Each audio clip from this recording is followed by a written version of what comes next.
After Iran declared that it would not surrender and would continue a long-term fight against the United States and Israel, Donald Trump increased pressure on Iran by warning that the United States could destroy the country by crushing Iran's military forces and removing all of its leaders from power. In an interview conducted aboard Air Force One, Trump said that the United States would not negotiate with Tehran. He emphasized that the joint air operations carried out by the United States and Israel had made negotiations meaningless because Iran's military capabilities had already been severely damaged. He also added that Iran was no longer a powerful player in the Middle East, but had instead become the losing side. During the same interview, besides threatening to destroy Iran, Trump also mocked Iran's president, Masoud Pezeshkian, who had released a public apology video to several Gulf countries after Iran launched drone and missile attacks against them. Although U.S. and Israeli attacks have caused significant damage in Iran, according to reports from U.S. intelligence agencies, overthrowing Iran's leadership would not be an easy task. A classified report from the U.S. National Intelligence Council suggests that most senior analysts believe that even if Iran's supreme leader, Ayatollah Ali Khamenei, were killed, the existing succession mechanism would likely maintain the current power structure in Iran. One example is the possible selection of a new supreme leader named Mojtaba Khamenei, the son of Ayatollah Ali Khamenei. This situation contradicts Donald Trump's earlier statement that Iran's new leader should be chosen with the approval of the United States.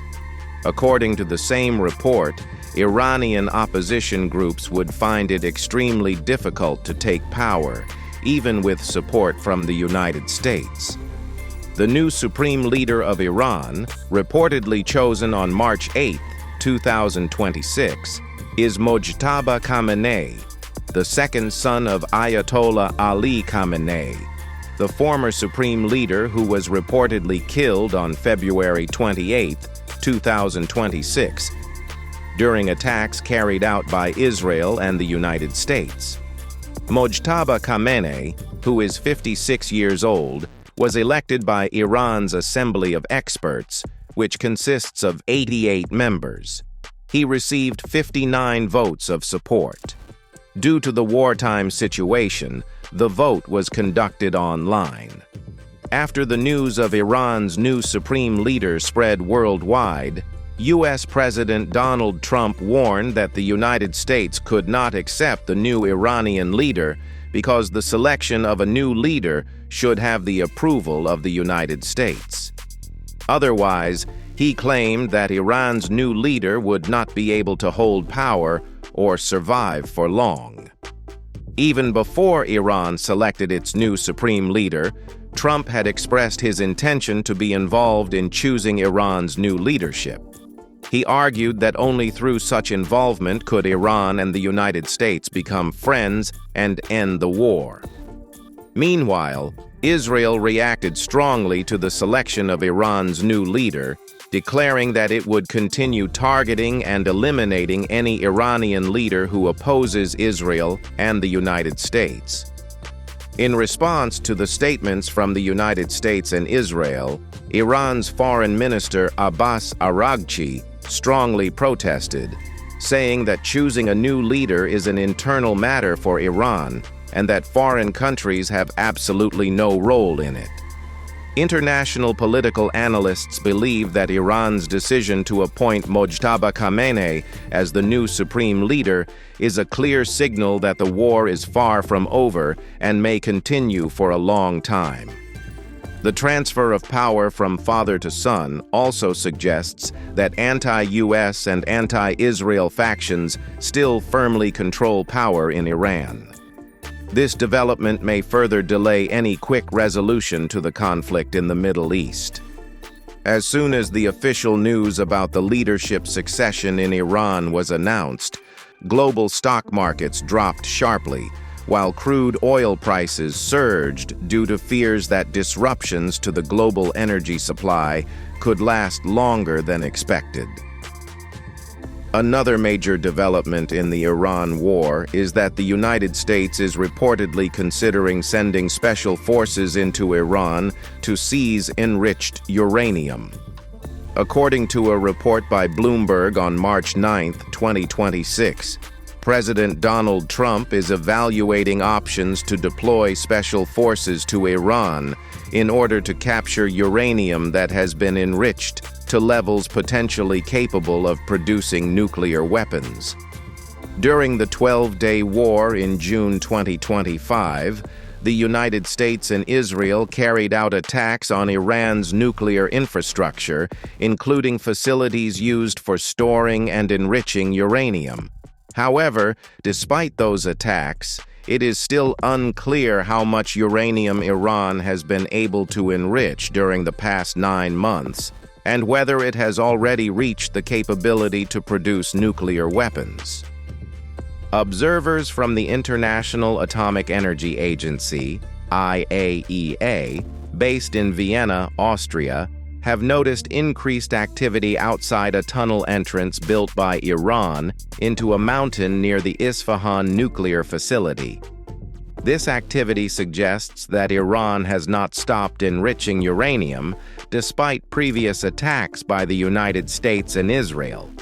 Moreover, if Iran manages to produce additional enriched uranium beyond the approximately 8,000 kilograms it already possesses, analysts believe the country could potentially produce at least 10 nuclear weapons. On March 3, 2026, a senior U.S. official stated that the United States has 2 possible options regarding Iran's uranium. The first option is to deploy troops to secure suspected nuclear facilities and send American experts to neutralize the uranium on site. The second option would be to remove the uranium from those facilities entirely to prevent Iran from using it to build nuclear weapons. Another major development in this war involves attacks on Iran's oil facilities. For the first time in this conflict, Israel launched strikes against Iranian oil storage and refining facilities located in the capital city. The attack occurred on March 7, 2026, and was carried out by Israeli fighter jets. Israel's military announced that it had begun a new wave of attacks targeting infrastructure in Iran's capital. Israeli media outlet KNA reported that the country's air force targeted oil depots and refineries in Tehran. The Israeli military claimed that these strikes were intended to reduce the war-fighting capabilities of Iran's Islamic Revolutionary Guard Corps, IRGC.